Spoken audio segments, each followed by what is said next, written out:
Hello friends, welcome to Honey JS academy. April 12th నుంచి 15th వరకు daily current affairs with GS points.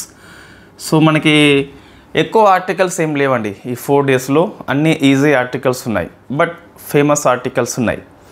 So first చూస్తే day of importance మనకి April 12 నుంచి 15 వరకు లేదు, exam దృష్ట్యా లేదు. సో నెక్స్ట్ చూస్తే ఫస్ట్ ఆర్టికల్ పాలిటీ కిందికి వస్తుంది. సో రాష్ట్రపతి మీద డిస్కస్ చేద్దాం. సో మీకు ఏప్రిల్ 9th క్లాస్లో ఏప్రిల్ 9th ఏదైతే ఉందో కరెంట్ అఫైర్స్లో మనం డిస్కస్ చేసినాం ఈ Tamil Nadu government versus governor case అని చెప్పేసి. అందులో గవర్నర్కి టైం లిమిట్ పెట్టింది సుప్రీంకోర్టు. నెక్స్ట్ రాష్ట్రపతి కూడా పెట్టింది. సో మన రాష్ట్రపతి ఇప్పుడు తీసుకుందాం. ఇంతకుముందు మనం డిస్కస్ చేసి ఉన్నాం గవర్నర్ విషయంలో ఎటువంటి టైం లిమిట్ ఉందని చెప్పేసి. ఇప్పుడు రాష్ట్రపతి విషయంలో ఎటువంటి టైం లిమిట్ పెట్టింది. కేసు పేరు గుర్తుపెట్టుకోవాలి, Tamil Nadu government versus Tamil Nadu governor అని చెప్పేసి. సో ఏంటి ఫస్ట్ మనకి రాష్ట్రపతి విషయంలో అంటే జనరల్లీ ఇప్పుడు ఇది ఒక స్టేట్ అసెంబ్లీ అండి. స్టేట్ అసెంబ్లీ ఇది ఒక బిల్లుని ఆమోదించింది. సో అది గవర్నర్కి వెళ్ళిపోతుంది. బిల్లు ఆమోదిస్తుంది, గవర్నర్కి వెళ్ళిపోతుంది. సో ఇది ఒక బిల్లు, ఈ బిల్లు మనకి అసెంబ్లీ ప్రవేశపెట్టిండ్రు, అసెంబ్లీ ఆమోదించింది, గవర్నర్కి పోతుంది. గవర్నర్కి కొన్ని ఆప్షన్స్ ఉంటాయి, తెలుసు మీకు ఆల్రెడీ. ఒకటి అసెంట్ అంటే ఆమోదించిండు, లేదా విత్ హోల్డ్ అసెంట్ అంటే ఆమోదాన్ని నిలిపివేసిండు, రిజెక్ట్ చేసిండు, తిరస్కరణ చేసిండు. లేదా ఒకసారి పునఃపరిశీలన కోసం అని చెప్పేసి వెనక్కి పంపిండు. సో రిటర్న్ టు బిల్ అని చెప్పేసి పిలుస్తాం. లేదా రాష్ట్రపతికి రిజర్వ్ కూడా చేయవచ్చు. సో రాష్ట్రపతికి reserve to president of India అని చెప్పేసి పిలుస్తాం. సో రాష్ట్రపతికి రిజర్వ్ చేయవచ్చు. రైట్, ఇప్పుడు గవర్నర్కి ఎటువంటి రైట్స్ ఉండవు. ఇంకా ఒకసారి బిల్లు కనుక రాష్ట్రపతికి రిజర్వ్ చేస్తే రైట్స్ ఉండవు. ఇంకా రాష్ట్రపతి దగ్గరనే మొత్తం పవర్స్ ఉంటాయి. రాష్ట్రపతి ఏం చేయాలి సుప్రీంకోర్టు చెప్పింది. సో రాష్ట్రపతి దీన్ని అసెంట్ చేయవచ్చు. సో ఇక్కడ మనకి మార్పు రాలేదు, ఆమోదించవచ్చు లేదా విత్ హోల్డ్ అసెంట్ అంటే ఇన్ఫ్యాక్ట్ ఆమోదాన్ని నిలిపివేయవచ్చు. లేదా నిర్ణయం చెప్పకుండా కూడా ఉండొచ్చు మనకి. So famous known as packet veto అని చెప్పేసి పిలుస్తాం. అయితే ఇన్ఫ్యాక్ట్ ఒకసారి వెనక్కి పంపిండు, మళ్ళీ అసెంబ్లీ 6 monthsలోగా తన నిర్ణయాన్ని చెప్పాలి. సో అసెంబ్లీ మళ్ళీ రాష్ట్రపతికి పంపిస్తే రాష్ట్రపతి ఏం చేయాలి. ఇక్కడ మీకు టైం బైండింగ్ పెట్టడం జరిగింది, ఇంతకుముందు టైం లేదు. సో ఇక్కడ ప్యాకెట్ వీటో మనకి అన్లిమిటెడ్ టైం అని చెప్పేసి ఉండే, అంటే ఎంత కాలమైనా నొక్కి పెట్టవచ్చు. బట్ ఇప్పుడు 3 months కంటే ఎక్కువగా సో రిజర్వ్ చేయబడ్డ బిల్లుని తన యొక్క నిర్ణయాన్ని చెప్పాలి. తీర్పు చాలా ఇది కన్ఫ్యూజన్లో ఉంది, చాలా పాయింట్స్ క్లియర్గా లేవు. సో మనం చూద్దాం ఒకసారి, ఇక్కడ మనకు క్లారిటీ లేదని చెప్పేసి 3 months నొక్కి పెట్టవచ్చు. సో ప్యాకెట్ వీటో మనకి ఇంతకుముందు 3 months అని చెప్పేసి టైం లేదు, ఎంతకాలమైనా లోపల పెట్టుకోవచ్చు. ఇప్పుడు 3 months అని చెప్పేసి సుప్రీంకోర్టు చెప్పింది, అది మైండ్లో పెట్టుకోవాలి. గవర్నరు రాష్ట్రపతికి రిజర్వ్ చేసిన బిల్లు విషయంలో రాష్ట్రపతి ఏం చేసినా 3 monthsలోగా చేయాలి. 3 monthsలోగా నిర్ణయం చెప్పకుంటే ఇక్కడ 2 చెప్పింది సుప్రీంకోర్టు. చాలా క్షుణ్ణంగా అధ్యయనం చేసిన మీదట కొన్ని పాయింట్స్ మనకి బయటకు వస్తున్నాయి. ఫస్ట్ 3 monthsలోగా చెప్పాలి ఒక పాయింట్ అంటే. సో ప్యాకెట్ వీటోకి 3 months టైం పెట్టిందండి, 3 months పెట్టింది. నిర్ణయాన్ని చెప్పకుండా 3 months పాటు ఉండొచ్చు. ఒకవేళ 3 monthsలోగా చెప్పకుంటే రాష్ట్రపతి ఏం చేయవచ్చు లేదా స్టేట్ గవర్నమెంట్ ఏం చేయవచ్చు, ఇద్దరికి చెప్పింది. మీరు కావాలంటే నేను ఆల్రెడీ సుప్రీంకోర్టు తీర్పుని మన గ్రూప్లో పెట్టడం జరిగింది, ఒకసారి చూడండి మీరు. సో రాష్ట్రపతి ఏం చేయాలి అంటే ఎందుకు నిర్ణయం తీసుకోలేకపోతున్నాడో కారణాలని స్టేట్ గవర్నమెంట్కి చెప్పాలి, గవర్నర్కి కాదు.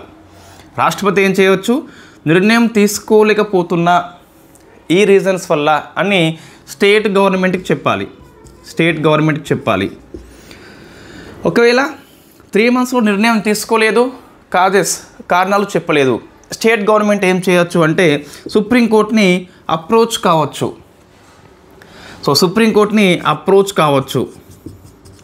సో రిట్ పిటిషన్ దాఖలు చేయవచ్చు అండి, మాండమస్ రిట్ అని చెప్పేసి పిలుస్తాం. సో ఇంతకుముందు రాష్ట్రపతి గవర్నర్కి అగెనిస్ట్గా మాండమస్ రిట్ మనం జారీ చేయరాదు. బట్ సుప్రీంకోర్టు తీర్పు ప్రకారం చూస్తే మాండమస్ రిట్ జారీ చేస్తట. వెరీ కాంట్రవర్షియల్ తీర్పు అండి ఇది. రాష్ట్రపతి గవర్నర్స్కి మాండమస్ రిట్ జారీ చేయం మనం. బట్ ఇక్కడ ఏమంటుంది అంటే 3 monthsలోగా నీ డ్యూటీ నువ్వు చేయకుంటే మేము మాండమస్ ఆదేశం ఇస్తాం మీకు. సో డూ యువర్ డ్యూటీ, నువ్వు బిల్లు విషయం లోపల అసెంట్ లేదా విత్ హోల్డ్ అసెంట్ ఏదో ఒకటి చేయని చెప్పేసి వాళ్ళు mandamus. Yes, it is mandamus. Find what is the mandamus?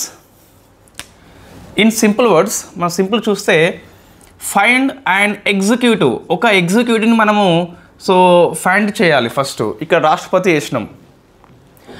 ఆ ఎగ్జిక్యూటివ్కి ఒక డ్యూటీ ఉంటుంది, ఆ డ్యూటీ అతను చేస్తలేడు. అప్పుడు ఈ ఎగ్జిక్యూటివ్కి అగెనిస్ట్గా మనము సో రిట్ పిటిషన్ని సుప్రీంకోర్టు హైకోర్టులో దాఖలు చేస్తాం మనం. సో ఇప్పుడు ఈ డ్యూటీ ప్రకారం చూస్తే మీకు చేయాల్సిన వ్యక్తి చేస్తలేడు కాబట్టి సో రాష్ట్రపతికి అగెనిస్ట్గా స్టేట్ గవర్నమెంటు మాండమస్ రిట్ జారీ చేయమని సుప్రీంకోర్టుని పిటిషన్ దాఖలు చేస్తుంది. సుప్రీంకోర్టు జారీ చేస్తుంది కూడా యాజ్ పర్ తీర్పు చూస్తే. కాబట్టి మన పాలిటీ పుస్తకాల లోపల సరి చేసుకోవాలి. ఇంకా మాండమస్ దగ్గర రాష్ట్రపతి గవర్నర్స్కి కూడా సో కోర్టులు మాండమస్ రిట్ జారీ చేయడం జరుగుతుంది. వెరీ వెరీ ఫేమస్, అది గుర్తుపెట్టుకోవాలి. రైట్, ఇక్కడ ఇంకా మనకు తీర్పును లోతుగా అధ్యయనం చేస్తే ఇంకేం తెలుస్తుంది అంటే అన్ని పేపర్ లోపల రాష్ట్రపతి గవర్నర్స్కి there is no pocket veto. So pocket veto లేదని చెప్పేసి. ఎస్, ప్యాకెట్ వీటో లేదు ఇప్పుడు. వై? బికాస్ బిల్లు యొక్క ఆమోదం తిరస్కరణకి గడువు చెప్పింది 3 months అని చెప్పేసి. There is no pocket veto. Yes, it is correct. ఇంకా మనం చూస్తే పేపర్లో there is no absolute veto also. So ఇట్లా పేపర్లో వచ్చిందండి. ఇన్ఫ్యాక్ట్ సుప్రీంకోర్టు తీర్పు ఇస్తే మీకు అట్లా ఉండదు. సుప్రీంకోర్టు తీర్పు మీరు క్షుణ్ణంగా అధ్యయనం చేస్తే హెడ్డింగ్లో వేరే ఉంటుంది. రాష్ట్రపతి తన ఆమోదం నిలిపివేయవచ్చు, ఇప్పటికి కూడా తిరస్కరణ చేయవచ్చు బిల్లుని. బట్ కారణాలు చెప్పాలి. Yes, there is still absolute veto, but కారణాలు చెప్పాలి ఎందుకు బిల్లు తిరస్కరణ అని చెప్పేసి. తిరస్కరణ చేయవచ్చు, బట్ కారణాలు చెప్పాలి. ఆ కారణాలని ఈ న్యాయ వ్యవస్థలు ఏవైతే ఉన్నాయో, కోర్ట్స్ ఏవైతే ఉన్నాయో అవి జ్యుడిషియల్ రివ్యూ చేస్తుందట. అంటే మళ్ళీ కూడా కోర్టుకి రాష్ట్రపతి గవర్నర్స్ జవాబుదారీగా ఉంటున్నారు. 2 times ఉంటున్నారండి. మీకు డౌట్ అనిపిస్తే తీర్పు కాపీ టెలిగ్రామ్లో ఉంది, చూడండి ఒకసారి. మాండమస్ రిట్ జారీ చేస్తే రాష్ట్రపతి ఆన్సర్ చెప్పాల్సిందే. సో జవాబుదారీగా ఉంటున్నాడు ఒకసారి. ఒకవేళ అబ్సల్యూట్ వీటో కనుక ఈ ప్రయోగం చేస్తే అంటే విత్ హోల్డ్ అసెంట్ చేస్తే గిట్ట కారణాలు చెప్పాలి. కారణాలు జ్యుడిషియల్ రివ్యూ చేస్తే సుప్రీంకోర్టు హైకోర్టులు. సో ఇక్కడ చూస్తే మీకు దెర్ ఈజ్ జ్యుడిషియల్ రివ్యూ అని చెప్పి చెప్పొచ్చు. అంటే మీకు 2 సార్లు రాష్ట్రపతి గవర్నర్స్ జవాబుదారీగా ఉంటున్నారు. సో కోర్టు యొక్క సారాంశం మనం తీసుకుంటే ఫస్ట్ ఒకటి, there is no pocket veto. So ఉన్నప్పటికీ 3 months టైమే ఉన్నది. అంటే సో ప్యాకెట్ వీటో మీన్స్ నువ్వు ఆమోదం చెప్పకుండా ఎంతకాలమైనా ఉండొచ్చు. ఇక్కడ అంతకాలం ఉండరాదు మనకి. There is no indefinite period, only 3 months period. ఒకటి. సెకండ్ది, రాష్ట్రపతి కనుక 3 monthsలోగా నిర్ణయం చెప్పకుంటే కారణాలు స్టేట్ గవర్నమెంట్కి చెప్పాలి. నెక్స్ట్, ఆ కారణాలను జ్యుడిషియల్ రివ్యూ చేస్తారు. 3 monthsలోగా నిర్ణయం కారణాలు చెప్పకుంటే రాష్ట్ర ప్రభుత్వం అనేది రాష్ట్రపతికి అగెనిస్ట్గా రిట్ పిటిషన్ని కోరుతూ సుప్రీంకోర్టులో పిటిషన్ దాఖలు చేయవచ్చు. That is called famous known as mandamus writ. So రాష్ట్రపతి గవర్నర్స్కి అగెనిస్ట్గా మాండమస్ రిట్ జారీ చేయవచ్చు యాజ్ పర్ సుప్రీంకోర్టు తీర్పు ప్రకారము. నెక్స్ట్ ఏంటి అంటే అబ్సల్యూట్ వీటో ఏదైతే ఉందో సెకండ్ టైం తన దగ్గరికి వచ్చినప్పుడు సో ఇన్ఫ్యాక్ట్ రాష్ట్రపతి కూడా అబ్సల్యూట్ వీటో ప్రయోగించలేడు. ఇంతకుముందు స్టేట్ బిల్ విషయం లోపల ఆల్ పవర్స్ ఉండేటి. ఇప్పుడు there is some limits. Yes, still ఈ వీటో ఉంది, కానీ తిరస్కరిస్తే కారణాలు చెప్పాలి. ఇది సుప్రీంకోర్టు యొక్క తీర్పు సారాంశం రాష్ట్రపతి విషయం లోపల. సో ఐ థింక్ ఈ తీర్పు అయితే మనకు ఎక్కువ కాలం ఉండకపోవచ్చు. మోస్ట్లీ సెంట్రల్ గవర్నమెంట్ అనేది సో రివ్యూ చేస్తుంది, అంటే రివ్యూ పిటిషన్ దాఖలు చేస్తుంది. సో అది కాన్స్టిట్యూషనల్ బెంచ్కి. ఇప్పుడు తీర్పు చెప్పింది 2 member బెంచే. మేబీ రాజ్యాంగ ధర్మాసనానికి నివేదించవచ్చు అని చెప్పేసి మనకి పేపర్లో వచ్చింది. అది కూడా వాస్తవం. వై? బికాస్ రాష్ట్రపతి గవర్నర్స్ని కోర్టుకి జవాబుదారీ చేయడం కావచ్చు, లేదా మాండమస్ రిట్ జారీ చేయడం కావచ్చు కొంచెం ఇబ్బందుల్లో పడేస్తుందండి. సో కొత్త కొత్త క్వశ్చన్స్ వస్తాయి. దీని ఇంకా లోతుగా పోతే ఏమొస్తుందంటే ఇప్పుడు 74 ఆర్టికల్ ప్రకారము so aid and advise council of ministers ఇస్తారు. అదే రాష్ట్రంలో అయితే మీకు 163 అని చెప్పేసి గవర్నర్కి ఇస్తారు మంత్రిమండలి అనేది. సో సంథింగ్ ఇది సలహా ఇచ్చింది, నువ్వు సో బిల్లుని నిలుపుదల చేయమని చెప్పేసి. సో 3 months అయిపోయింది, కోర్టు ఏమంటుంది, మాండమస్ జారీ చేస్తుంది, డూ యువర్ డ్యూటీ అని చెప్పేసి.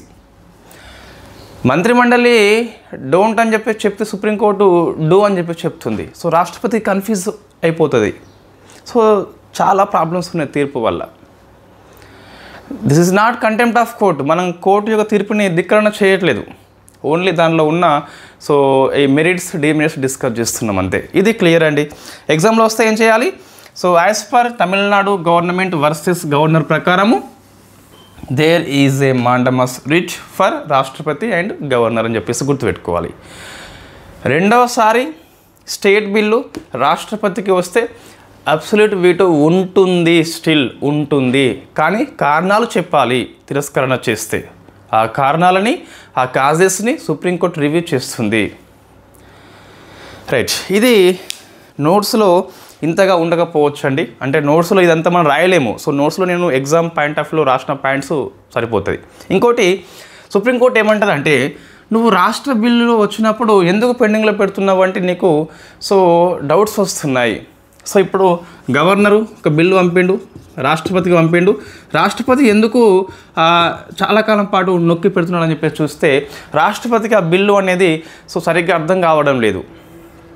అప్పుడు రాష్ట్రపతి సుప్రీంకోర్టు యొక్క సలహా 143 ప్రకారం కోరవచ్చు అని చెప్పింది. అంటే సో గవర్నర్, రాష్ట్రపతి, సుప్రీంకోర్టు ఈ మోడల్ని మనము శ్రీలంక మోడల్ అని చెప్పేసి పిలుస్తాం. It is called Sri Lanka model, very very famous. ప్రశ్న వస్తుందండి, సుప్రీంకోర్టు చెప్పింది ఎగ్జాంపుల్, రాష్ట్రపతులు మీరు ఒక బిల్లు పంపినప్పుడు రాజ్యాంగ విరుద్ధ అంశాలు ఉన్నట్లయితే మీకు సరిగ్గా అర్థం కాకుంటే మమ్మల్ని అప్రోచ్ కా అని చెప్పేసి సుప్రీంకోర్టు చెప్పింది. This called governor, president, supreme court model అని చెప్పేసి శ్రీలంక మోడల్ వెరీ ఫేమస్. ఇటువంటి దానికి ఇది కూడా మనం గుర్తుపెట్టుకోవాలి, ఎగ్జామ్ దృష్ట్యా వెరీ ఫేమస్. ఓకే అండి, ఇది పాలిటీ. ఇంకో ఆర్టికల్ సో వక్ఫ్ సవరణ బిల్లు అని చెప్పేసి మనం డిస్కస్ చేసినాము బిల్లుని. ఇప్పుడు ఈ వక్ఫ్ బిల్లు విషయంలో జాయింట్ పార్లమెంటరీ కమిటీ నియామకం చేయడం జరిగింది. జగదాంబిక పాల్ ఆ కమిటీ యొక్క చైర్పర్సన్ మనం డిస్కస్ చేసినాం. ఇప్పుడు వక్ఫ్ బిల్లు కనుక చట్టంగా మారిపోయింది. సో చూద్దాం ఒకసారి. సో మీకు చట్టం పేరేంటి అంటే ఉమీద్ అని చెప్పేసి పిలుస్తాం. It is called ఉమీద్ act 2025. అంటే unified Waqf management, empowerment, efficiency and development act అని చెప్పేసి పిలుస్తాం. సో ఇది ఎందుకు వచ్చింది అంటే ఈ వక్ఫ్ యాక్ట్ ఉందిగా మీకు. సో వక్ఫ్ యాక్ట్ 1995ని రిపీల్ చేయలేదు, అమెండ్మెంట్ చేసింది. సో అమెండ్మెంట్ చేయడం జరిగింది, దీన్ని అమెండ్మెంట్ చేసి తీసుకొచ్చారు. దీంతోపాటు మరొక బిల్ తీసుకొచ్చారు, దాని పేరు ముసల్మాన్ వక్ఫ్ బిల్లు అని చెప్పేసి పిలుస్తాం. ఇది ముసల్మాన్ వక్ఫ్ యాక్ట్ 1923ని రద్దు చేసింది. సో ముసల్మాన్ వక్ఫ్ యాక్ట్ 1923 రద్దు చేసి తీసుకొచ్చారు. సో మనకి ఇది అవసరం లేదు, ఇది అవసరం అండి. So what is the ఉమీద్ act అని చెప్పేసి ఎగ్జామ్లో వస్తుందండి. డెప్త్ వద్దు, నేను సింపుల్ చెప్పిస్తాను. ఎగ్జామ్ లోపల ఏం అవసరమో అది తీసుకోండి, సరిపోతుంది. ఎందుకంటే ముందు వక్ఫ్ బిల్ విషయంలో జాయింట్ పార్లమెంటరీ కమిటీ చైర్పర్సన్ ఎవరని చెప్పేసి చూస్తే జగదాంబిక పాల్ అని చెప్పేసి పిలుస్తాం. సో చట్టం పేరు మనకి ఉమీద్, అంటే unified Waqf management, empowerment, efficiency and development act అని చెప్పేసి పిలుస్తాం. సో ఫస్ట్ మనకు కొన్ని బేసిక్ వర్డ్స్ నేర్చుకుందాం, ఎగ్జామ్ దృష్ట్యా ఎటువంటి అవసరం ఉంటాయని చెప్పేసి. మన నెక్స్ట్ ఈ బిల్లు లోపల ఏమున్నది, ఇక్కడ ఏమున్నది, సో ఏం మారినాయి, సవరణ అంటే ఏం మార్చారు, టేబుల్ ఫార్మాట్లో డిస్కస్ చేద్దాం. ఫస్ట్ వాట్ ఈస్ ద వక్ఫ్ అని చెప్పేసి చూస్తే, సో వక్ఫ్ అంటే ఏంది అంటే ఒక ప్రాపర్టీ ఉంటుందండి, ఒక ప్రాపర్టీ, అది Muslim, by Muslim only, non Muslim, ఒక నాన్ ముస్లిం కాదు, ఒక ముస్లిం. సో దీన్ని అంకితం చేస్తాడు ఇన్ఫ్యాక్ట్ మసీద్కి. సో లేకుంటే అంటే రిలీజియస్ పర్పస్ కావచ్చు, లేదా చారిటబుల్ పర్పస్ అంటే స్కూల్స్ లాంటివి కూడా కావచ్చు. సో ఒక ముస్లిం ఎవరైతే ఉన్నారో బై ముస్లిం అని చెప్పేసి మీకు స్పష్టంగా నిర్వచనం కనిపిస్తుంది. అంకితం చేసిండు ఎవరికి? ఒక రిలీజియస్ పర్పస్, అంటే మసీదు కోసం కావచ్చు, లేదా చారిటబుల్ పర్పస్ కోసం అని చెప్పేసి తన యొక్క ల్యాండ్ని, ప్రాపర్టీని ఇన్ఫ్యాక్ట్ అంకితం చేయడం జరిగింది. సో అప్పుడు దీన్ని మనం వక్ఫ్గా పిలుస్తాం. So once a waqf always a waqf. ఒకసారి కనుక సో ఈ ముస్లిం అనే వ్యక్తి తన యొక్క ఆస్తిని దారదత్తం చేస్తే సో అది వక్ఫ్గా ఉండిపోతుంది. మళ్ళీ ఇది రివర్సబుల్ కాదు, ఇంకా మళ్ళీ 3 మారి సో నాది నాకు ఇచ్చేయమంటే సో దొబ్బేస్తారు బయటకి. అది గుర్తుపెట్టుకోవాలి. అంటే once a waqf always a వక్ఫ్ అని చెప్పి చూసుకోవాలి. ఈ వక్ఫ్ భూములు చూస్తే ఏదైతే ప్రాపర్టీ ఉందో ఈ వక్ఫ్ భూములు అనేవి ప్రపంచంలోనే అతిపెద్ద దేశము ఇండియా అని చెప్పేసి పిలుస్తామండి. సో వక్ఫ్ హోల్డింగ్స్ ఏవైతే ఉన్నాయో largest country our nation India. మొత్తం మీద 30 స్టేట్స్లలో and UT also 30 states and యూటీలలో 32 states or UT waqf board ఉన్నాయి. ఈ వక్ఫ్ బోర్డులే వక్ఫ్ ఆస్తుల్ని నియంత్రణ చేస్తే అన్నట్టు స్టేట్ లోపల ఉంటాయి. ఈ 32 వక్ఫ్ బోర్డుల ఆధీనం లోపల సుమారుగా 9.4 lakhs ఉన్న ఎకరాస్, 9.4 లక్షల ఎకరాలు ఉన్నాయండి. సో ఇది మనం చూస్తే ఈ Indian air force, India railway తర్వాత సో 3వ అతిపెద్ద ల్యాండ్ హోల్డింగ్ ఈ వక్ఫ్ బోర్డులు అని చెప్పేసి పిలుస్తాం. అంటే ఎవరి దగ్గర భూమి ఎక్కువ ఉందంటే first army, second railway, third వచ్చేసి వక్ఫ్ బోర్డులే. 32 వక్ఫ్ బోర్డులు 30 స్టేట్స్లలో ప్రజెంట్ పనిచేస్తున్నాయి. మనం డిస్కస్ చేద్దాం వక్ఫ్ బోర్డు అంటే ఏంటి, అది ఎలా ఏర్పడింది, వస్తుంది క్లాస్ లోపల. నెక్స్ట్ ఈ వక్ఫ్ యొక్క భూములు ఉన్నాయి కదా, కేర్ టేకర్ అని చెప్పేసి పిలుస్తాం. దాని పేరు సో ముతావల్లి, ఈయన care taker of the Waqf land, Waqf property. ఈ ముతావల్లి స్టేట్ బోర్డు ఉంటుంది కదా, ఆ స్టేట్ బోర్డు కంట్రోల్లో పనిచేస్తాడు. ఈ స్టేట్ బోర్డ్స్ అన్నీ సెంట్రల్ బోర్డు కౌన్సిల్ కింద పనిచేస్తాయి. ఇది ఒక స్ట్రక్చర్ మనకి. ఇది ఫస్ట్ ఒక వక్ఫ్ భూమిగా దీన్ని ముతావల్లి మెయింటైన్ చేస్తాడు.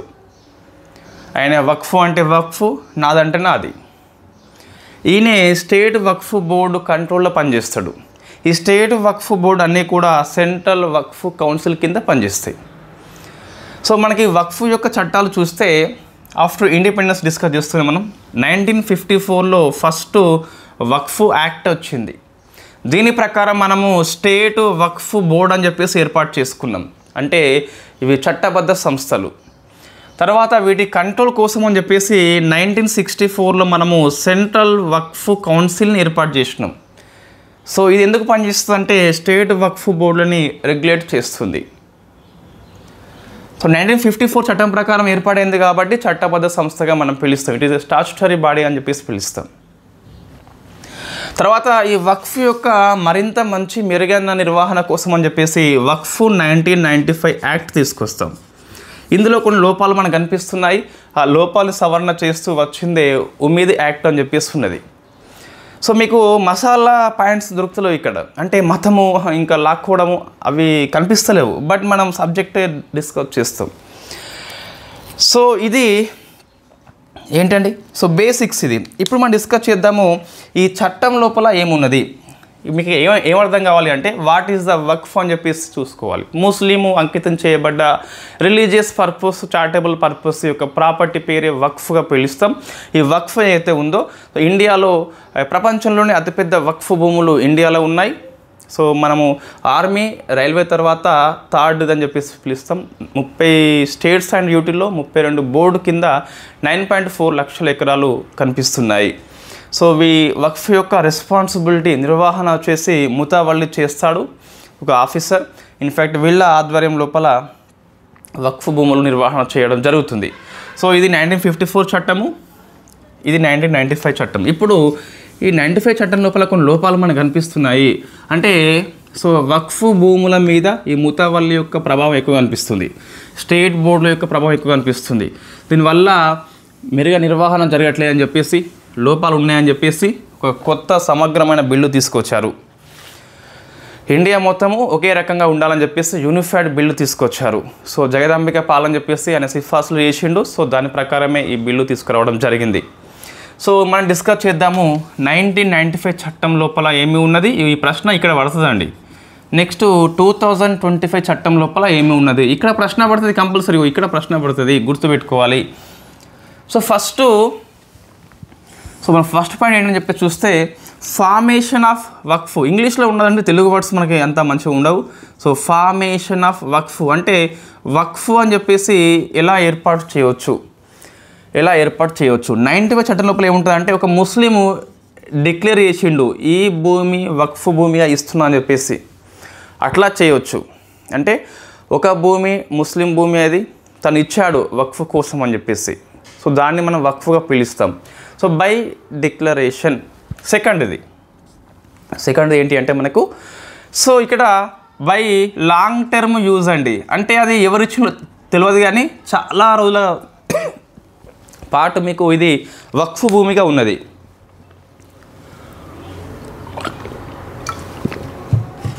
అంటే సో బై యూజింగ్ అది ఉపయోగిస్తున్నాం, మనం ఎప్పటి నుంచో ఉపయోగిస్తున్నాం కాబట్టి అది వక్ఫ్ భూమి. నెక్స్ట్ది సో మీకు ఎండోమెంట్ భూమి అని చెప్పేసి పిలుస్తాం. సంతతి మొత్తం చనిపోయినలు. ఫర్ ఎగ్జాంపుల్ ఒక వ్యక్తి ఉన్నాడు, ఆయన కొన్ని భూములు ఉన్నాయి, వాళ్ళ యొక్క వారసులు ఎవరు లేరు, సో దాన్ని వాళ్ళు వక్ఫ్ భూమి కింద తీసుకోవచ్చు అన్నట్టు. వక్ఫ్ బోర్డులు సర్వే చేపించి సో ఎవరైనా ఉన్నారా లేరా తీసుకో అని చెప్పి చెప్తారు అన్నట్టు. దీన్ని మనము వాళ్ళ పరిభాష లోపల వక్ఫ్ అలాల్ ఔలద్గా పిలుస్తాం.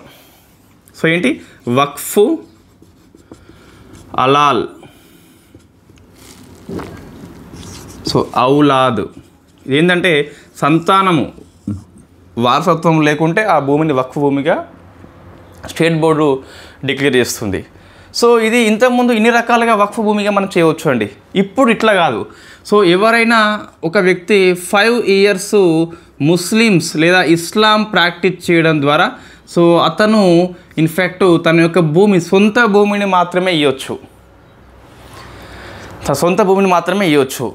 ఏమంటున్నాం మనము అంటే, ఒక వ్యక్తి ఇస్లాంని 5 years కంపల్సరీ ప్రాక్టీస్ చేయాలి, నాన్ ముస్లిం ఎవరు చేయరాదు.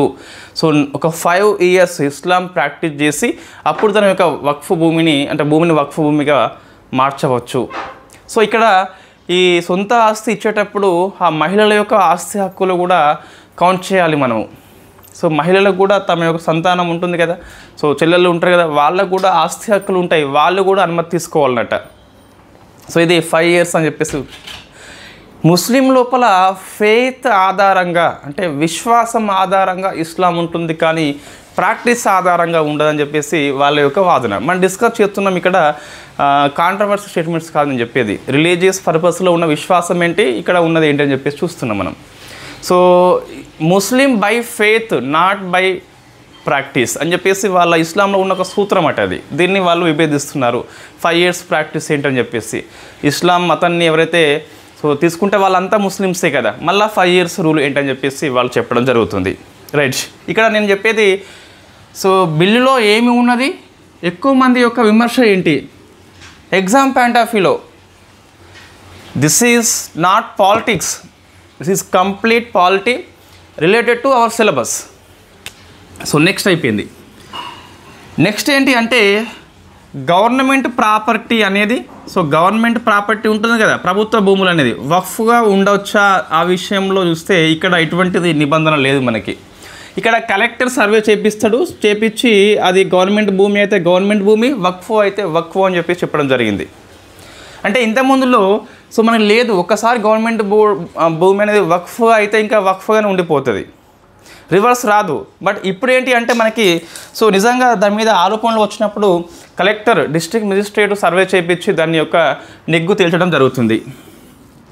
నెక్స్ట్ అండి, అసలు ఒక ప్రాపర్టీ ఏదైతే ఉందో, సో ప్రాపర్టీని వక్ఫ్గా ఎవరు ప్రకటిస్తారని చెప్పేసి చూద్దాం. ఆ యొక్క అధికారం ఎవరిది అంటే వక్ఫ్ బోర్డుదండి. సో వక్ఫ్ బోర్డు ఇది ఇంతకుముందు స్టేట్ గవర్నమెంట్ ఆధ్వర్యంలో ఉంటుంది అన్నట్టు. సో ఇప్పుడు దీన్ని రిమూవ్ చేసిండ్లు, సో అధికారం రిమూవ్ చేసిండ్లు చేసి ఇక్కడ సర్వే చేసే అధికారము ఇంతకుముందు ఈ వక్ఫ్ బోర్డు అనేది సర్వే కమిషనర్ని నియామకం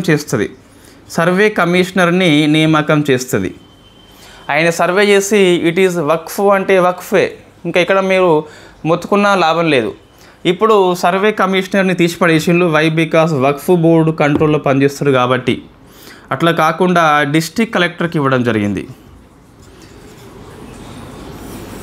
నెక్స్ట్ అండి, సో ట్రిబ్యునల్స్ అర్థమైందిగా. సో సర్వే చేసే అధికారము వక్ఫ్ బోర్డు నియామకం చేసిన సర్వే కమిషనర్కి ఉంటుంది. ఈయన వక్ఫ్గా చెప్తే అది వక్ఫే. ఇప్పుడు ఏంటి అంటే ఈ సర్వే కమిషనర్ లేదు, ఏం లేదు, బోర్డు లేదు, ఏం లేదు. సో కలెక్టర్ ఆధ్వర్యం లోపల సర్వే చేస్తారు. నెక్స్ట్ ట్రిబ్యునల్ అండి, అంటే వక్ఫ్ ల్యాండ్ విషయం లోపల వివాదం వస్తే yes there is a tribunal approved ఉన్నది. బట్ ఇప్పుడు 95 చట్ట ప్రకారం ఉన్న ట్రిబ్యునల్ విషయంలో చూస్తే సో అది ఒకసారి వక్ఫ్గా చెప్తే ఇంకా వక్ఫే, అది నువ్వు అప్పీల్ చేసుకునే రైట్స్ లేవు. దీనికి సివిల్ కోర్టు అధికారాలు ఉంటాయి సంపూర్ణంగా ట్రిబ్యునల్కు. సో వీళ్ళు ఒకసారి వక్ఫ్ అంటే వక్ఫే, బుక్ అంటే బుక్ఫే, ఇంకా ఏం లేదు ఇక్కడ. బట్ ఇక్కడ చూస్తే there is a appeal. So appeal చేసుకోవచ్చు హైకోర్టుకి, సుప్రీంకోర్టు కూడా పోవచ్చు. అంటే నువ్వు కనుక ఒక ట్రిబ్యునల్ తీర్పు చెప్పింది కదా, నువ్వు సాటిస్ఫై కాకుంటే సో 90 రోజుల్లోగా హైకోర్టులో అప్పీల్ చేసుకోవాలి అని చట్టం చెప్తుంది. అంటే ట్రిబ్యునల్ యొక్క పవర్స్ తగ్గించింది, ఇంతకుముందు అప్పీల్ చేసే అధికారం లేదు. రైట్. నెక్స్ట్ తర్వాత మీరు చూస్తే ఇది సో వక్ఫ్ బోర్డు లోపల, సో వక్ఫ్ బోర్డు ఉంటుంది మనకి, స్టేట్లో కావచ్చు, సెంట్రల్లో కావచ్చు. ఇక్కడ సో అందరు ముస్లిమ్సే ఉండాలి, ఆల్ ముస్లిమ్సే, 2 ఉమెన్ కూడా ఉండవచ్చు 95 చట్టం లోపల. కొత్త దాంట్లో ఏముండదంటే సో ఆల్ ముస్లిమ్స్ కాదు, 2 నాన్ ముస్లిమ్స్ కూడా ఉండొచ్చు. వక్ఫ్ బోర్డులో 2 నాన్ ముస్లిమ్స్ కూడా ఉండొచ్చు. ఈ నాన్ ముస్లిమ్స్ ఎవరని చెప్పి చూస్తే సో ఎంపీస్ కావచ్చు, ఫార్మర్ జడ్జెస్ కావచ్చు, ఎమినెంట్ పర్సన్స్ కావచ్చు. సో ఇది కాంట్రవర్షియల్ అండి. మా మత వ్యవహారాల్లో మీ జోక్యం ఏంటని చెప్పేసి అంటున్నారు. సో నాన్ ముస్లిమ్స్ ఎవరే ఉండొచ్చు, ఎంపీస్ కావచ్చు, ఫార్మల్ అంటే అంతకుముందు ఉన్న ఫార్మర్ న్యాయమూర్తులు కావచ్చు, అంటే సో రిటైర్డ్ జడ్జెస్, ఇంకొకరు ఎమినెంట్ పర్సన్స్ అంటే ప్రముఖ వ్యక్తులై ఉండవచ్చు అన్నట్టు. సో ఈ 2 ఉమెన్స్ అనే నిబంధన ఇప్పుడు కొనసాగుతుంది. వాట్ ఈస్ ద డిఫరెన్స్ అంటే ఇక్కడ నాన్ ముస్లిమ్స్ లేరు, నాన్ ముస్లిమ్స్ అని చెప్పేసి వచ్చారు. దిస్ ఈజ్ న్యూ ఉమ్మీద్ చట్టం అండి. సో ఎగ్జామ్ దృష్ట్యా ఆ చట్టంలో ఉన్న అంశాలు మొత్తం ఇవే. పాత దాంట్లో ఏమున్నది, కొత్త దాంట్లో ఏమున్నది అని చెప్పేసి చెప్పినాం. ఇక్కడ చూద్దాం మనం ఒకసారి ఏం జరుగుతుంది, ఆందోళన ఏంటని చెప్పేసి చూస్తే సో ముస్లిమ్స్ ప్రాక్టీస్ ద్వారా కాదు, సో ముస్లిమ్స్ బై ఫేత్ అని చెప్పేసి పిలుస్తాం అన్నట్టు, అది వాళ్ళ యొక్క ఆందోళన. నెక్స్ట్ ఒక భూమి వక్ఫ్ భూమి అని చెప్పేసి ఇంతకుముందు స్టేట్ బోర్డ్ నియామకం చేసిన సర్వే కమిషనర్ డిసైడ్ చేసేది, ఇప్పుడు కలెక్టర్ డిసైడ్ చేస్తున్నాడు. వాళ్ళ యొక్క ఆందోళన ఏంటి అంటే ప్రభుత్వ ఆధీనంలో పనిచేసే కలెక్టర్ కదా, ప్రభుత్వ జోక్యం ఎక్కువ అయిపోతుంది. ఇంతకుముందు ట్రైబ్యునల్ తీర్పు చెప్తే అప్పీల్కి అవకాశం లేదు, ఇప్పుడు అప్పీల్కి అవకాశం ఉన్నది. హైకోర్టుకి కూడా పోవచ్చు, సుప్రీంకోర్టు కూడా పోవచ్చు. సో వక్ఫ్ బోర్డుల్లో 2 నాన్ ముస్లిమ్స్ని చట్టం కొత్తగా ప్రపోజ్ చేసింది, ఇది మత వ్యవహారాల్లో జోక్యం అని చెప్పేసి పిలుస్తాం. సో మీకు ఇంకా ఇక్కడ డౌట్ రావాలి ఒకటి, there is a article 25 and 26 అని చెప్పేసి అర్థం కావాలి. ఈ మత వ్యవహారాల్లో ప్రభుత్వం జోక్యం చేసుకోవచ్చునా అంటే చేసుకోరాదు. మరి జోక్యం చేసుకుంటుంది అంటే it is not religious matter, it is completely property matter, it is not Islamic faith matter. ఈ వక్ఫ్ బోర్డ్స్ ఇవన్నీ ఏంటి అండి, సో ఒక ఆస్తుల అంశం, అది ఇట్స్ ఎ ప్రాపర్టీ ఇష్యూ కాబట్టి ప్రభుత్వం జోక్యం చేసుకుంటుంది, సింపుల్. ఇంకా మీరు మన తమిళనాడు లోపల విజయ్ అని చెప్పేసి గ్రేట్ యాక్టర్, అతను కూడా సుప్రీంకోర్టుకి పోయిండు ఈ వక్ఫ్ యాక్ట్ మీద. సో సుప్రీంకోర్టు కొట్టిపడేస్తుంది ఈజీగా. Why? Because it is land, it is property matter, it is not religious matter. కాబట్టి ఆల్మోస్ట్ కోర్టులు అయితే కొట్టిపడేస్తాయి దేని చట్టాన్ని కాదు, వాళ్ళ పిటిషన్స్ని. వై? బికాజ్ కంప్లీట్ చెప్పాలంటే it is only property. Waqf board, Waqf land property కాబట్టి జోక్యం చేసుకుంటున్నాయి. సో మత అంశం కాదు ఇక్కడ, మత అంశం కానే కాదు. అట్లా మీకు అర్థమవుతే అది సో మిస్అండర్స్టాండ్ ఓన్లీ. ఇది 2 పాలిటీ ఆర్టికల్స్ అండి. నెక్స్ట్ స్పేస్ లోపల మనకి సో ఆల్ ఉమెన్ స్పేస్ మనకు 2 ఆర్టికల్స్ అయినాయి, అదే టైం అయిపోయింది. అది టాపిక్ డెప్త్ బట్టి టైం తీసుకోవడం జరిగింది. ఇక మీదంటే మీకు ఇన్ఫ్యాక్ట్ అన్ని సింపుల్ ప్యాట్సే ఉంటాయి. సో ఐస్ ఫర్ హిందూ చూస్తే first all women space tourism అని చెప్పేసి వార్తల్లో వచ్చింది, తెలుగు పేపర్లో కూడా వచ్చింది. So all women space tourism, వీళ్ళు టూరిస్టులు, నాట్ ఆస్ట్రోనట్స్. 2 సేమ్ కాదు. అంటే అందరూ ఉమెన్సే ఫస్ట్ టైము ఆ స్పేస్ టూరిజం చేయడం జరిగింది. బట్ వీళ్ళు ఆల్ ఉమెన్ ఫస్ట్ అంటే మనకు ఇంతకుముందు 1963లో సో వాలెంటినా తెరిష్కోవా అని చెప్పేసి ఫస్ట్ స్పేస్ ఆస్ట్రోనట్ ఈమె. వీళ్ళు అందరు ఉమెన్సే, ఆమె అందరు ఉమెనే. ఆమె ఒక్కతే, ఆమె ఉమెనే కదా. It is not first, but it is tourism purpose లోపల ఫస్ట్ అయితే ఉండవచ్చు. ఈమె ఆస్ట్రోనట్, ఈమె ఆస్ట్రోనట్గా పిలుస్తాం. వ్యోమగామి, వీళ్ళు వ్యోమగామి కాదు, వీళ్ళు ఓన్లీ టూరిస్ట్ పర్పస్సే. రైట్. అంటే ఫర్ ఎగ్జాంపుల్ ఇప్పుడు మనం ఆన్లైన్లో డిఫరెంట్ కోర్సెస్ని లాంచ్ చేస్తున్నాం. ఒక 100 మంది తీసుకుంటారండి, 100 మంది. వీళ్ళందరూ ఆస్పిరెంట్స్ అంటే మనం చెప్పలేము. ఇది అవమానం చేయడం కాదండి, సాడ్ ట్రూత్ ఇది. మనల్ని మనం మోసం చేసుకుంటున్నాము. 100 మంది తీసుకుంటారు. సో ఫస్ట్ డే క్లాసులు ఒక 80 మంది వింటారు. వీక్లీ ఎగ్జామ్ ఉంటుంది. సో ఎగ్జామ్ను ఒక 60 మంది రాస్తారు. ఒక వారం విజయవంతంగా పూర్తయిపోయింది. నెక్స్ట్ ఈ 80 కాస్త 60కి వస్తుంది, ఈ 60 కాస్త 40కి వస్తుంది. ఇంకొక వీక్ లోపల 60 కాస్త 30కి వస్తుంది, 30 కాస్త 20కి అయిపోతుంది. సో మన కోర్స్ తీసుకున్నప్పుడు మొత్తం ఫలాలు తీసుకోవాలంటే కోర్స్ మొత్తం సంపూర్ణంగా వినాలి, సంపూర్ణంగా ఎగ్జామ్స్ రాయాలి. ఎగ్జామ్స్ రాయకుంటే ఇంకా మనం ఏం చేయలేం కదా. ఫస్ట్ మనల్ని మనం ఎగ్జామ్స్ రాయడం ద్వారా ఎవాల్యుయేట్ చేసుకోవాలి. తర్వాత టీజీపీఎస్, ఏపీపీఎస్ వాళ్ళు ఎవాల్యుయేట్ చేస్తారు. ఇక్కడ ఎగ్జామ్స్ రాయకుంటే డైరెక్ట్ వెళ్ళి అక్కడ ఎగ్జామ్స్ రాస్తే తప్పుల సంఖ్య మనకి పెరిగిపోతుంది. మళ్ళీ సో మనం అటెన్షన్ మోడ్లో క్లాసులు వినమండి ఎక్కువసార్లు. ఈ యాప్లు మనం యూట్యూబ్ ఫాలో అవుతున్నప్పుడు అటెన్షన్ మోడ్లో మనం ఉండం ఎక్కువసార్లు. సో ఇన్ఫ్యాక్ట్ జర్నీ టైంలో లేకుంటే ఈ టీ తాగుతూ కాఫీ తాగుతూ మనం చూస్తాము. అది బ్యాడ్ హ్యాబిట్ అండి. కంప్లీట్గా ఆఫ్లైన్లో ఎట్లా అటెన్షన్లో ఉంటారో అదేవిధంగా అటెన్షన్ మోడ్లో ఉన్నప్పుడే క్లాసెస్ వినాలి, లేకుంటే తీసిపడేయాలి. రైట్. సో దీన్ని మనము వీళ్ళు మిగతా 20 మంది ఉంటారుగా, ఇక్కడ 20-40 వీళ్ళంతా టూరిజం పర్పస్ వచ్చిండ్రు, నాట్ ఆస్పిరెంట్స్ కాదు వీళ్ళు. సో ఇక్కడ మీకు టూరిజం అంటే జస్ట్ వీళ్ళకి ఒక సరదా, అది స్పేస్ వచ్చేది. వీళ్ళకి ప్రాణం ఇది, సరదా కాదు. సో ఆస్ట్రోనాట్స్ యొక్క లక్ష్యం వేరు వాళ్ళది. వీళ్ళు డబ్బులు పెడతారు, టూరిజం పర్పస్ జస్ట్ వస్తారు పోతారు. వీళ్ళు ఇంకా మొత్తం స్పేస్లోకి వెళ్ళిపోరు. ఇక్కడ 100 km అని చెప్పేసి ఉంటుంది. It is called Karman line. ఈ కర్మన్ లైన్కు సో ఇన్ఫ్యాక్ట్ వీళ్ళ గురించి చూస్తే మనకి బ్లూ ఆరిజన్ సంస్థ. సో బ్లూ ఆరిజన్ సంస్థ అనేది ప్రైవేటు సంస్థ. ఇది న్యూ షెపర్డ్ నౌక అని చెప్పేసి, ఇది న్యూ షెపర్డ్ నౌక ఇట్లా వెళ్ళింది. కొంచెం కర్మన్ లైన్ దాటుకొని, కొంచెం ఇంకా ఎక్కువ దాటుకొని పోలే. సో పోయి మళ్ళీ కిందికి వచ్చింది క్షేమంగా. వీళ్ళని మనము టూరిజం అని చెప్పేసి పిలుస్తాం అన్నట్టు. సో కర్మన్ లైన్ దాటుకొని పోతుంది కానీ ఎక్కువ పోదు, కొంచెమే పోతుంది. సో ఇక్కడ ఆస్పిరెంట్స్ అని చెప్పేది అవమానం చేయట్లేదు, నేను సాడ్ ట్రూత్ చెప్తున్నా. మళ్ళీ ఇక్కడ ఎవరన్నా మన వాళ్ళు కించపరిస్తే ఐఎమ్ రియల్లీ వెరీ సారీ. నేను చెప్పేది సాడ్ ట్రూత్ అండి. రైట్. ఒకసారి మీరు అబ్జర్వ్ చేయండి. మీరు ఆన్లైన్ కోర్సు ఏవో కొనుగోలు చేసి ఉంటారు, మన దగ్గర కావచ్చు, ఇంకెక్కడైనా కావచ్చు. మీరు ఎంత అటెన్షన్గా అన్ని క్లాసెస్ పూర్తి చేసి ఉన్నారు, ఎంత అటెన్షన్లో అన్ని ఎగ్జామ్స్ రియల్ టైం పెట్టుకొని రాసి ఉన్నారు, ఒకసారి మీరు రివ్యూ చేసుకోండి. సో ఇది కాంట్రవర్సీ అయిపోతుంది కావచ్చు, కానీ చెప్పాల్సిన పరిస్థితి వచ్చినప్పుడు మనం చెప్పాల్సిందే. చెప్పకపోవడం కూడా ఇది మన మిత్రధర్మాన్ని మోసం చేయడమే. మంచి మిత్రుడు అంటే సో తప్పు చేసినా చెప్పాలి కంపల్సరీ. నువ్వు ఆహో ఓహో అంటే మంచి మిత్రత్వం కాదు అది, ఇన్ఫ్యాక్ట్ అది పాడు చేయడమే అయిపోతుంది. రైట్. అయితే వీళ్ళ పేర్లు మన పేపర్లో ఇచ్చిందండి.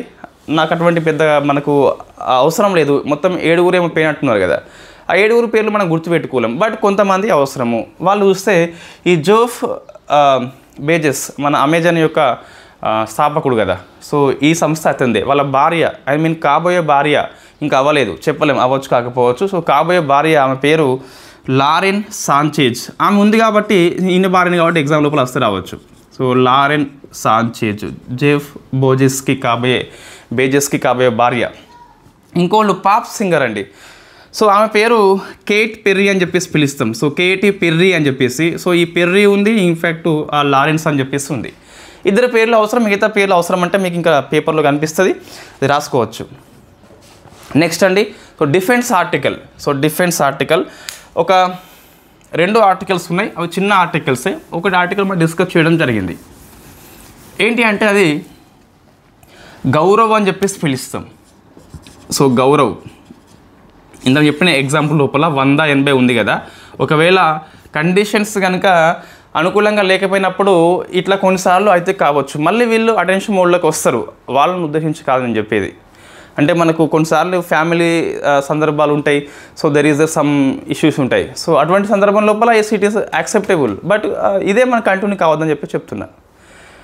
జస్ట్ సలహా మాత్రమే అండి, ఇది ఇన్ఫ్యాక్ట్ అవమానం చేయడం కాదు, మన ఉద్దేశం అట్లా లేనేలేదు ఎప్పుడు కూడా.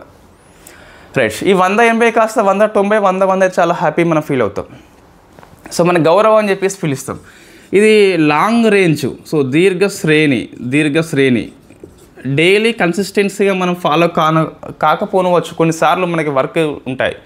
మన 10th డ్యూటీ పడింది మనకి ఈ ఎగ్జామ్ ఎవాల్యుయేషన్, సో మనము ఇన్ఫ్యాక్ట్ ఇవాళ అయిపోతుంది. 7 to 16 క్లాస్ ఏప్రిల్లో ఈ పాలిటీ ఎకనామీ మనం వీలు కాదు. 8కి వెళ్తే మళ్ళీ 8కి వచ్చినాం మనము, క్లాస్ ఎక్కడ చెప్పేది. సో ఆ టైంలో మనం కరెంట్ అఫైర్స్ కవర్ చేసినాము, మోడర్న్ డే హిస్టరీ దాదాపు పూర్తి చేసుకుంటున్నాము. సో దాన్ని మనం కంటిన్యూ చేస్తాం. రేపటి నుంచి పాలిటీ ఎకనామీ కంటిన్యూ అవుతుంది, దానిపై మోడర్న్ డే హిస్టరీ కూడా కంటిన్యూ అవుతుంది. ఫ్రీ క్లాసెస్ అవి కంప్లీట్గా. సో ఇట్లా ఉన్నప్పుడు గ్యాప్ వస్తుంది. లాంగ్ రేంజ్ గ్లైడ్ బాంబ్ అండి. సో గ్లైడ్ బాంబ్ అని చెప్పేసి పిలుస్తాం. ఈ గ్లైడ్ బాంబ్ అంటే ఏంటి మనం డిస్కస్ చేసినాము డిఫెన్స్ కరెంట్ అఫైర్స్ 24 అప్డేట్స్ లోపల. గ్లైడ్ మీన్స్ ఒక ఎయిర్ క్రాఫ్ట్ నుంచి జార విడిస్తాం, ఇట్లా పడిస్తాం అంతే, that is called glide bomb. So ఈసారి సుఖోయ్ 30 MKI నుంచి ప్రయోగించారు. సుఖోయ్ 30 MKI నుంచి ప్రయోగించారు కాబట్టి మనకి వార్తల్లో వచ్చింది సుఖోయ్ 30 MKI అని చెప్పేసి. సెకండ్ది అండి, సో మార్క్ 2A ఒక లేజర్ ఆయుధం ఇది. సో ఈ డ్రోన్స్ని మిసైల్స్ని న్యూట్రల్ చేస్తుంది, అంటే చంపేస్తున్నట్టు వాటిని అటాక్ చేస్తుంది. సో ఈ మార్క్ 2A అని చెప్పేసి మనం ఇటువంటి ఆయుధాన్ని కలిగి ఉన్న 4వ దేశము అమెరికా, రష్యా, చైనా తర్వాత 4th కంట్రీ అని చెప్పేసి పిలుస్తాం. సో దీన్ని చెస్ అనే సంస్థ, ఇది ఇన్ఫ్యాక్ట్ దీని ఫుల్ ఫామ్ చూస్తే చెస్ అంటే centre for high energy system and science అని చెప్పేసి పిలుస్తాం. హైదరాబాద్లో ఉంటుంది. Centre for high energy system and science అని చెప్పేసి పిలుస్తాం, ఇది హైదరాబాద్లో ఉంటుంది. సో మార్క్ 2A అని చెప్పేసి పిలుస్తాం. లేజర్ ఆయుధము కలిగినటువంటి ఒక వ్యవస్థ ఇది. సో ఇది ప్రపంచం లోపల 4th కంట్రీ ఇటువంటి సామర్థ్యం కలిగినది ఇండియా అని చెప్పేసి పిలుస్తాం. So laser directed energy weapon. Next science and technology అండి, చిన్న ఇవి కూడా. సో మన థోరియము ఆధారిత స్మాల్ మాడ్యులర్ రియాక్టర్.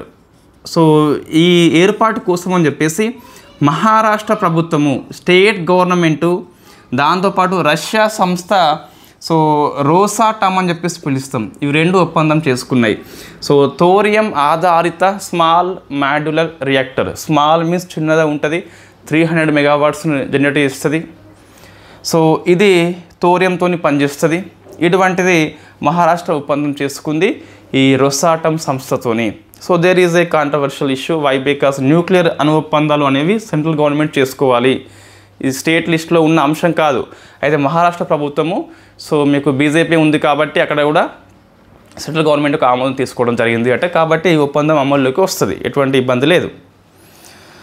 నెక్స్ట్ అండి, సో మనకి జనరల్లీ సెమీ కండక్టర్స్ అని చెప్పేసి పిలుస్తాం కదా, చిప్స్, ఇవి సిలికాన్తో తయారవుతాయి. అయితే వెరీ ఫస్ట్ టైం ఇండియా లోపల గాలియం నైట్రైడ్తో తయారు చేయబడ్డ సెమీ కండక్టర్ ప్లాంట్ని ఛత్తీస్గఢ్లో ఉన్న రాయ్పూర్లో మనం దీన్ని ఓపెన్ చేస్తున్నాము. First gallium nitride semi conductor plant. So silicon కాకుండా గాలియం నైట్రైడ్ ఉపయోగిస్తున్నాము. సో ఇక్కడ రాయ్పూర్లో ఇట్ ఈస్ ఫస్ట్ కాబట్టి గుర్తుపెట్టుకోవాలి, ఇట్ ఈస్ ఫస్ట్ మహారాష్ట్ర గుర్తుపెట్టుకోవాలి, ఇట్ ఈస్ ఫస్ట్ కాబట్టి గుర్తుపెట్టుకోవాలి, ఇది ఫస్ట్ టైం కాదు.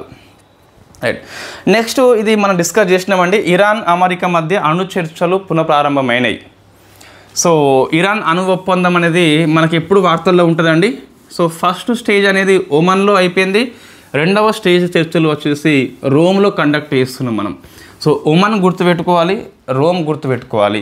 ఏంటి, ఇరాన్ యొక్క అణు ఒప్పందం చర్చలు పునఃప్రారంభం చేయడం జరిగింది.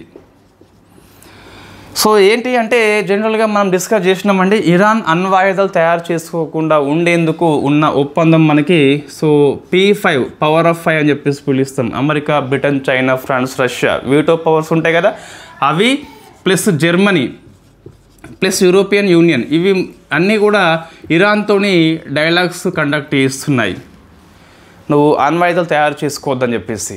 2018లో ఈ ట్రంప్ ఉన్నప్పుడే ఇక్కడ నుంచి తప్పుకోవడం జరిగింది. సో కాబట్టి చర్చలు ఫెయిల్ అయిపోయినాయి. మళ్ళీ ట్రంప్ వచ్చిండు, సో తిరిగి స్టార్ట్ చేసిండు. అప్పుడు ఎందుకు పోయిండు, ఇప్పుడు ఎందుకు వచ్చిందంటే that is called so Trump doing Trump things only. So ఇది మీకు వార్తల్లో ఉంది. జస్ట్ ఫస్ట్ స్టేజ్ వచ్చేసి ఓమన్ హోస్ట్ చేసింది, రెండోది వచ్చేసి రోమ్ హోస్ట్ చేస్తుంది, అది మీకు వార్తల్లో వచ్చింది.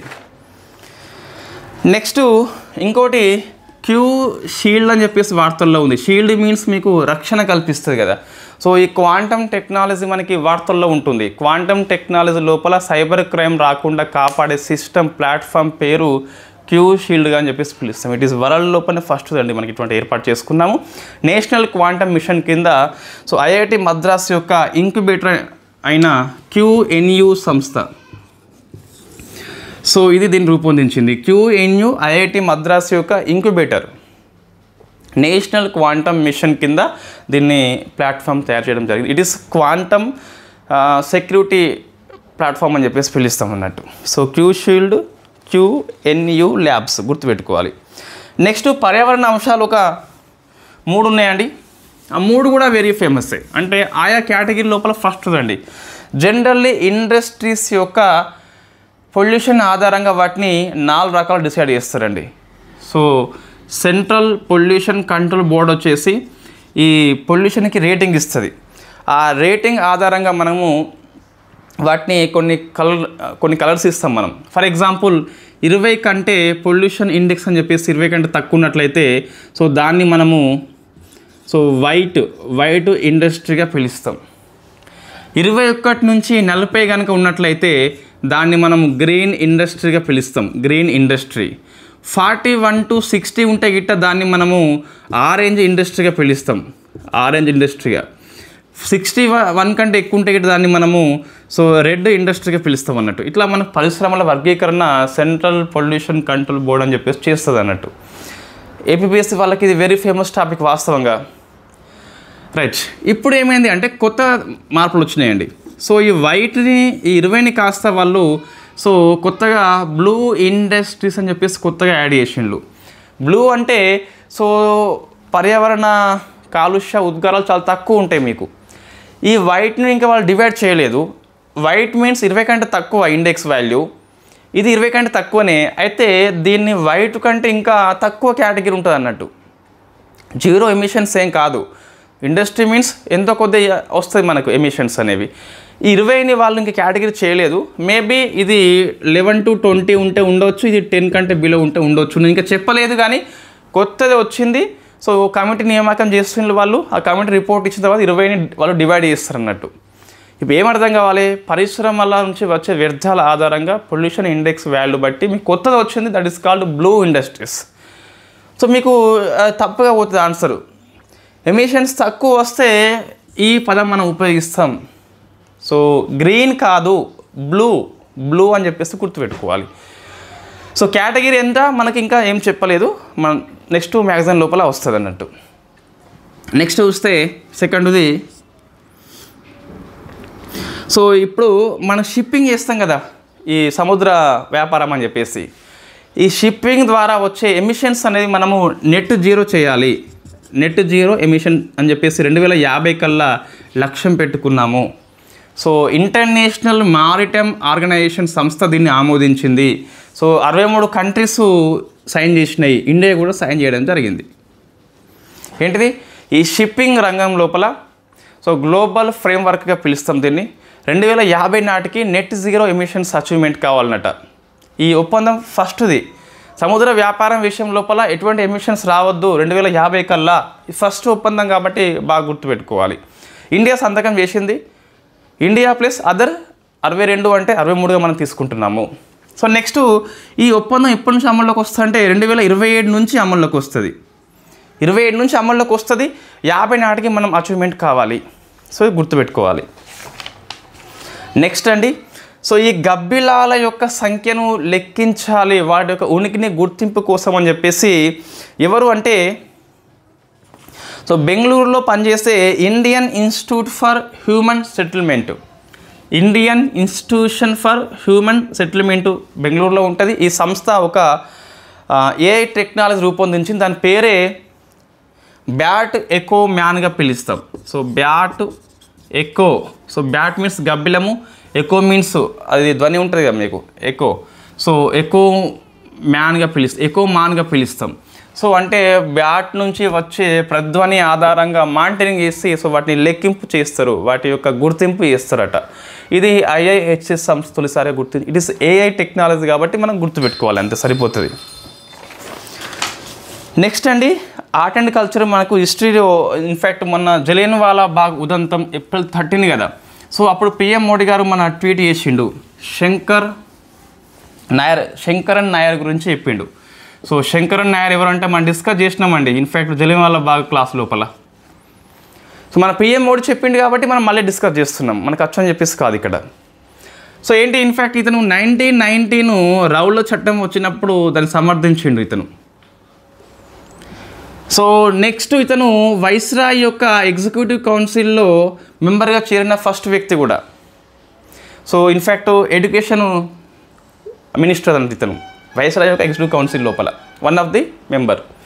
సో ఇన్ఫ్యాక్ట్ ఇతను 1919 April 13న జలియన్వాలా బాగ్ ఉదంతం జరిగింది. దానికి నిరసనగా తన యొక్క ఎగ్జిక్యూటివ్ కౌన్సిల్ వైస్రాయ్ మండలికి రాజీనామా చేయడం జరిగింది. ఇవి రెండు కరెక్టే, రౌల చట్టాన్ని సపోర్ట్ చేసిండు అప్పుడు, బట్ ఈ అయిన తర్వాత రాజీనామా చేయడం జరిగింది. సో నిన్న క్వశ్చన్ ఒకటి ఇచ్చిన లాజిక్ క్వశ్చన్ అండి అది, జలియన్వాలా బాగ్ ఉదంతము సమావేశం అనేది ఎందుకు జరిగింది అంటే, సో మనకు తెలుసు ఆల్రెడీ ఈ సైఫుద్దీన్ వీళ్ళని మనము ఇన్ఫ్యాక్ట్ సత్యపాల్ అని చెప్పేసి వీళ్ళని అరెస్ట్ చేస్తారు. అరెస్ట్కి నిరసనగా ఈ మీటింగ్ పెట్టుకుంటాము, ఇది ఆన్సర్. బట్ దేని కింద అరెస్ట్ చేసిన అంటే that is called Rowlatt act అని చెప్పేసి పిలుస్తాం. జలియన్వాలా బాగ్ యొక్క మీటింగ్ అనేది రౌలత్ యాక్ట్కి వ్యతిరేకంగా జరిగింది. It is correct. Why? Because arrest means ఇది అరెస్ట్ కదా. కొంతమంది కామెంట్ చేయడం జరిగింది ఇన్ఫ్యాక్ట్ రిపోర్ట్ చేసిండ్రు ఆ యాప్ లోపల ఇది తప్పు అని చెప్పేసి. సో జలియన్వాలా బాగ్ సమావేశానికి కారణం ఏంటి అంటే రౌలత్ చట్టమే. ఎందుకు వీళ్ళని అరెస్ట్ చేసింది దీని నుంచే కదా. ఇది అవుతుంది ఆన్సర్, అరెస్ట్ అవుతుంది కారణము, అరెస్టు అనే చట్టం కూడా కారణం అవుతుంది. మనకు రెండు కారణాలు అవుతాయి. శంకరన్ నాయర్ ఈ చట్టం సపోర్ట్ చేస్తాడు, ఈ ఉదంతం అయిన తర్వాత రాజీనామా చేస్తాడు. ఇవి రెండు కరెక్టే. మళ్ళీ నెక్స్ట్ అండి, స్పోర్ట్స్ చూస్తే ఇంకా నేను చదివేస్తానండి. ఇవన్నీ చిన్నయే. సో ఇక్కడ నేను ఫోకస్ చేస్తానని చెప్పేసి అనుకోవద్దు. ఈ స్పోర్ట్స్ అవార్డ్స్ వాటిని మరీ ఇంపార్టెంట్ ఇక్కడ ఏం జరగలేదు మనకు. ఒకటి ఈ Khelo India. So Khelo India youth games మనకి మే మంత్ లోపల బీహార్ హోస్ట్ చేస్తుంది. సో బీహార్ హోస్ట్ చేస్తుంది కాబట్టి very famous. Bihar very first time host చేస్తుంది. దాని మస్కట్ చూస్తే మనకి గజా సింగ్గా పిలుస్తాం. సో గజా సింగ్ అంటే మనకు సో ఏనుగు ప్లస్ సింహము, ఇది పౌరాణ కాలం లోపల ఇది ఫేమస్ కాంబినేషన్ అట. సో దాన్ని తీసుకోవడం జరిగింది. So Khelo India youth games, ఈ ఖేలో ఇండియా వింటర్ గేమ్స్ ఉంటాయి, ఖేలో ఇండియా యూనివర్సిటీ గేమ్స్ ఉంటాయి, ఇదేమో యూత్ గేమ్స్ అండి. నెక్స్ట్ మనకి సో షూటింగ్ వరల్డ్ కప్ పూర్తయిపోయింది. చైనా ఫస్ట్ ప్లేస్లో వచ్చింది. సో సెకండ్ వచ్చేసి ఇండియా వచ్చిందండి. ఇండియా వచ్చింది. ఇండియాకి 4 గోల్డ్లు వచ్చినాయి. సో 4 గోల్డ్ మనకి అంతగానం అవసరం లేదు, కానీ 1 గోల్డ్ అవసరం ఉంటుంది. 25 మీటర్ల కేటగిరీ లోపల వెరీ ఫస్ట్ టైం విజయ్ వీర్ అని చెప్పేసి గోల్డ్ వచ్చిందండి. సో విజయ్ వీర్ అని చెప్పేసి ఓకే. సో విజయ్ వీర్ గుర్తుపెట్టుకోవాలి. 25 మీటర్స్ పిస్టల్ కేటగిరీ లోపల సో ఫస్ట్ టైం గోల్డ్ కాబట్టి మిగతా 3 గోల్డ్ అవసరం లేదు, స్కిప్ చేయండి. వై? బికాజ్ 4 గోల్డ్ మనం గుర్తుపెట్టుకోలేం యాస్పిరెంట్గా. సో ఇది గుర్తుపెట్టుకోవాలి. సో షూటింగ్ ప్రపంచ కప్ లోపల ఇండియా 2వ ప్లేస్, 4 గోల్డ్ వచ్చినాయి. సో 4 గోల్డ్ మనం 1 గోల్డ్ గుర్తుపెట్టుకుంటున్నాం. విజయ్ వీర్ 25 మీటర్స్ కేటగిరీ లోపల వెరీ ఫస్ట్ టైం గోల్డ్ వచ్చింది. స్పోర్ట్స్. నెక్స్ట్ అవార్డు చూస్తే legend of endoscopy award Japan ఇస్తుంది అన్నట్టు. సో మన డాక్టర్ నాగేశ్వరరావు హైదరాబాద్ లోపల గచ్చిబౌలి లోపల ఉంది ఆసుపత్రి కదా, వెరీ ఫేమస్ పర్సనాలిటీ, ఆయనకు వచ్చింది డాక్టర్ నాగేశ్వరరావు అని చెప్పేసి పిలుస్తాం. నెక్స్ట్ అపాయింట్మెంట్స్ అండి. సో యూనివర్సిటీ గ్రాంట్ కమిషన్ యొక్క తాత్కాలిక చైర్పర్సన్గా వినీత్ జోషి నియామకం కావడం జరిగింది.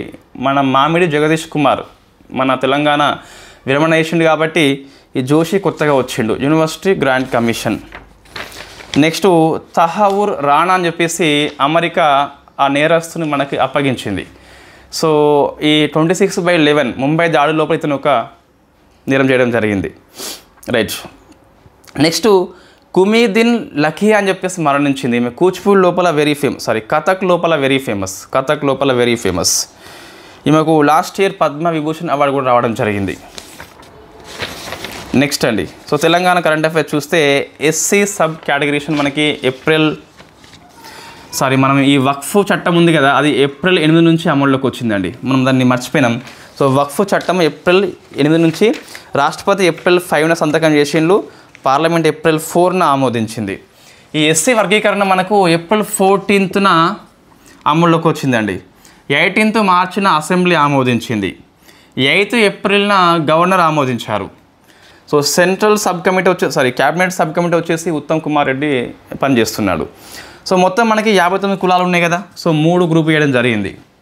మొత్తం 15% ఉంది కదా, సో దీన్ని 195 అని చెప్పేసి చేసిండు. ఈ 15 కేటగిరీస్, ఇదేమో 18 కేటగిరీస్, ఇదేమో 26. సో మొత్తం మీద మీకు 59 అయితే వస్తాయి. 59, ఇవేమో 15 వస్తుంది. ఇది ఏప్రిల్ 14 నుంచి అమల్లోకి అయితే రావడం జరిగింది. ఒకవేళ ఈ గ్రూప్ 1, 2, 3 అని చెప్పేసి పిలుస్తాం కదా, 1లో అర్హత లేకుంటే 2 వాళ్ళకి, 2 వాళ్ళు లేకుంటే 3 వాళ్ళకి ఇస్తారు. ఈ 1 వాళ్ళు వాస్తవంగా మోస్ట్ బ్యాక్వర్డ్ ఆ కేటగిరీ లోపల. ఎందుకంటే ఎక్కువ వద్దండి SC, there is no need to PhD.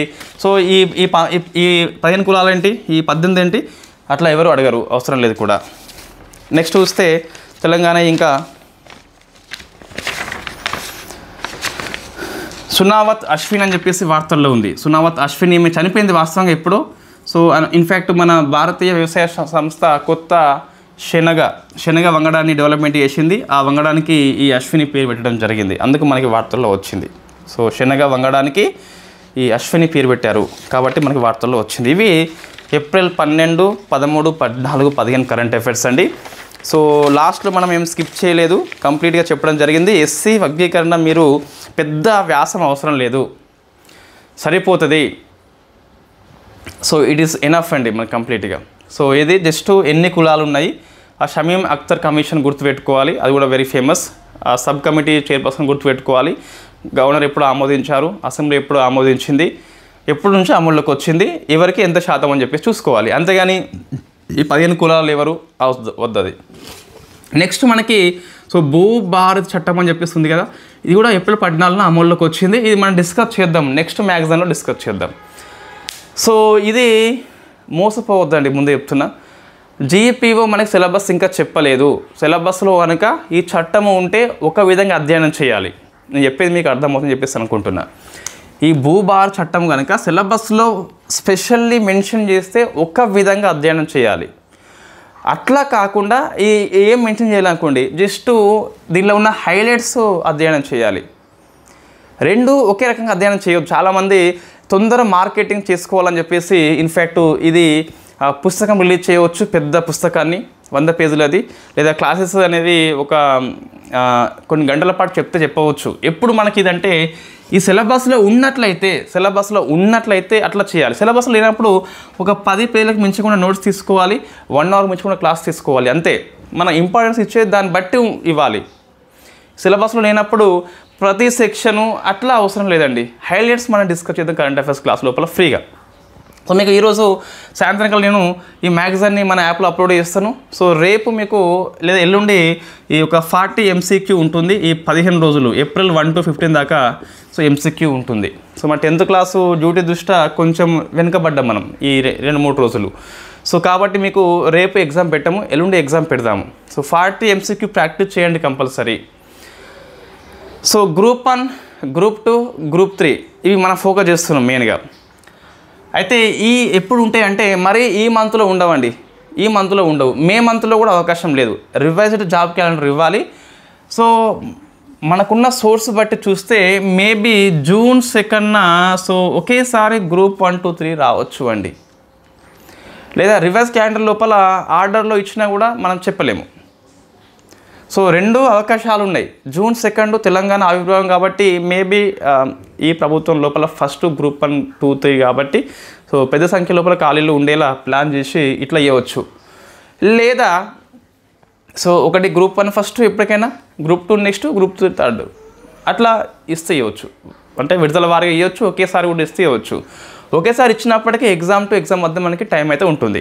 So group 1 prelims first ఉంటుంది మోస్ట్లీ, గ్రూప్ 2 ఎగ్జామ్ ఉంటుంది సెకండ్, థర్డ్ గ్రూప్ 3 అయితే ఉంటుంది. గ్రూప్ 2, గ్రూప్ 3 సిలబస్ సేమ్ కాబట్టి మోస్ట్లీ వితిన్ 1 మంత్ లోపలనే ఉండొచ్చు. సో మీకు ఈ ఇండియన్ సొసైటీ అని చెప్పేసి Shankar Reddy sir, so RC Reddy, Shine India, KPIAS, NSC, Shine India ఇంకా అన్నిట్లో సారే ఉన్నారు, ఓన్లీ 1 ఫ్యాకల్టీ. సో మీకు 499కే మనం అందుబాటులో తీసుకొచ్చాము. సో ఈ ఆఫరు ఇవాళ రేపు మాత్రమే ఉంటుంది, తర్వాత 799 అని చెప్పేసి మారిపోతుంది. సో ఓన్లీ తెలుగు మీడియం లోపల ఉంటుంది. క్లాస్ నోట్స్ ఒక రోజు వెనకాల ఇస్తాము. వీక్లీ ఎగ్జామ్ ఉంటుంది, టాపిక్ వైజ్ ఎగ్జామ్ ఉంటుంది. కోర్సు మొత్తం అయిపోయిన తర్వాత సో రివిజన్ క్లాసెస్ ఉంటాయి, రివిజన్ టెస్ట్ సిరీస్ కూడా ఉంటుంది. ఇవన్నీ ఒకే కోర్సులో వస్తున్నాయండి. 499. సో పేపర్ 2లో 50 మార్క్స్ అండి, అంత ఈజీగా మనం తీసుకోవద్దు. Thank you very much.